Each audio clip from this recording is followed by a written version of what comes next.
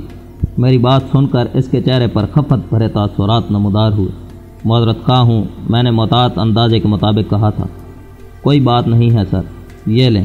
میں نے گھڑی کلائی سے اتار کر اس کی جانب بڑھائی۔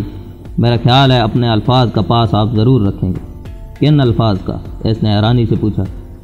یہی کہ اگر مجھے اس گھڑی کی قیمت معلوم ہوتی اور تب بھی میں آپ کو تحفہ دینا چاہتا تو آپ ضرور قبول کرتے۔ وہ پھیکی مسکراہٹ سے بولا، میں نے سوچا شاید تم ناواقفیت کی بنا پر مجھے دے رہے تھے۔ نہیں، میں اس لیے آپ کو دے رہا تھا کہ آپ کے ہاتھ پر یہ اپنی پہچان کرا سکے گی۔ ہم جیسے اگر اتنی قیمتی گھڑی باندھ لیں تو دیکھنے والے اسے نقل ہی سمجھتے ہیں۔ شکریہ ذیشان۔ اس مرتبہ وہ گھڑی میرے ہاتھ سے لے کر اپنی کلائی پر باندھنے لگا۔ میں نے جیب سے اپنی پرانی گھڑی نکال کر کلائی پر باندھ لی تھی۔ اچھا، ہم ذخیرہ ٹاپ کی بات کر رہے تھے۔ میجر اورنگزیب نے گفتگو کا رخ دوبارہ ہمارے مشن کی طرف موڑا۔